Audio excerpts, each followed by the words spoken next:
Today recipe உருண்டை குழம்பு. இதுக்கு நம்ம வந்து ஒரு கிளாஸ் கடலை பருப்பை ஒரு 2 hours நம்ம ஊற வச்சு இதை அரைச்சி எடுத்துக்கலாம். ஊற வச்ச பருப்பை ஒரு மிக்ஸி ஜாரில் போட்டு ஒரு 4 பல்லு பூண்டு, 2 காஞ்ச மிளகா, 1/2 ஸ்பூன் சோம்பு போட்டு இது வந்து நல்லா கொஞ்சம் ஒன்றும் பாதியமாக அரைச்சி எடுத்துக்கலாம். ஒரு பாத்திரம் அடுப்பில் வச்சுட்டு கொஞ்சம் எண்ணெய் ஊற்றிக்கோங்க. எண்ணெய் நல்லா ஹீட் ஆகட்டும். எண்ணெய் நல்லா ஹீட் ஆயிடுச்சு. இதில் 1 ஸ்பூன் கடுகு, 1 ஸ்பூன் சீரகம், 1 ஸ்பூன் வெந்தயம் போட்டு நம்ம வெங்காயம் வந்து கொஞ்சம் கோல்டன் ப்ரௌனாக ஆகணும். அது வரைக்கும் நம்ம நல்லா வதக்கிக்கலாம். வெங்காயம் பாருங்க நல்லா வதங்கிடுச்சு. இது கூட நான் 2 வெங்காயம் போட்டிருக்கேன். இந்த 2 தக்காளி ஆட் பண்ணிக்கிறேன். இந்த வெங்காய தக்காளி நல்லா வதங்குறதுக்கு கொஞ்சம் உப்பு போட்டுக்கிறேன். இந்த வெங்காய தக்காளி வதங்குற அளவுக்கு ஒரு சின்ன நெல்லிக்காய் சைஸ் புளி வந்து நான் ஊற வச்சிருக்கேன். ஊற வச்சு கரைச்சிக்கோங்க. அதில் ஒரு 2 டேபிள் ஸ்பூன் மிளகாத்தூள், இதில் ஒரு 1/2 டீஸ்பூன் மஞ்சள்தூள். வெங்காயம் தக்காளி நல்லா வதங்கிடுச்சு. இப்போ நம்ம இந்த புளியில் மிளகாத்தூள், மஞ்சத்தூள் போட்டு நம்ம நல்லா கரைச்சி வச்சுருக்கோம். இதில் நம்ம ஊற்றிடலாம்.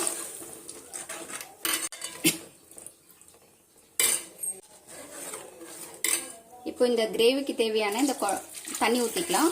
நான் ஒரு சொம்பு அளவு தண்ணி ஊற்றிருக்கேன். இது நல்லா கொதிக்கட்டும். நம்ம ஒரு மூடி போட்டு மூடிடலாம்.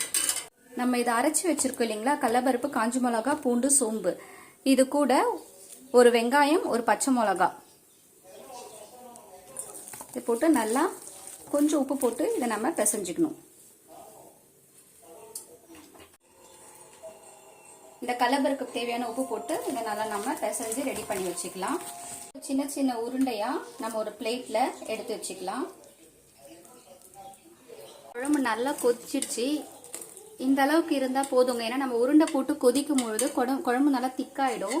இப்போ நம்ம இதில் ஒரு உருண்டையாக போட்டுடலாம். குழம்பு பாருங்க நல்லா கொதிச்சிட்டு இருக்கு. நம்ம இப்போ எதுவும் டிஸ்டர்ப் பண்ண வேண்டாம். இந்த உருண்டை நல்லா வேகிற வரைக்கும் இது இப்படியே இருக்கட்டும். குழம்பு பார்த்துக்கோங்க நல்லா கொதிச்சிடுச்சு. நம்ம எவ்வளோ தண்ணியாக இருந்தது இப்போ பாருங்க நல்லா திக்காயிடுச்சு. இன்னும் ஒரு 10 minutes வந்து இந்த உருண்டெல்லாம் வேகட்டும்.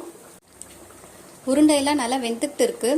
இந்த ரெசிபி செய்யும் போது எனக்கு சரியான காமெடியாக இருக்குங்க. ஏன்னா ஃபர்ஸ்ட் டைம் இந்த ரெசிபி நான் செய்யும் போது பார்த்தீங்கன்னா இந்த உருண்டை எல்லாம் உடஞ்சி போய் அப்படியே குழம்பு ஃபுல்லாக ஸ்ப்ரெட் ஆகிடுச்சு. ஃபர்ஸ்ட்டு நாங்கள் வடக்கறி மாதிரி தாங்க இந்த குழம்பு சாப்பிட்டோம். ஃபைனலாக நம்ம போட்ட அந்த உருண்டெல்லாம் வெந்துடுச்சு.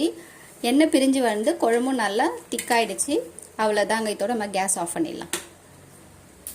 ஃபைனலாக குழம்பு ரெடிங்க. இது எப்படி இருக்குன்னு சாப்பிட்டு பார்த்துடலாம் வாங்க. செம்மையா இருக்கு. உருண்டை பாருங்க நல்லா வெந்துடுச்சு. சூப்பரா இருக்குங்க. பிகினர்ஸ் கூட நீங்க இந்த மெத்தட்ல செஞ்சு பாருங்க. டேஸ்ட் அல்டிமேட்டா.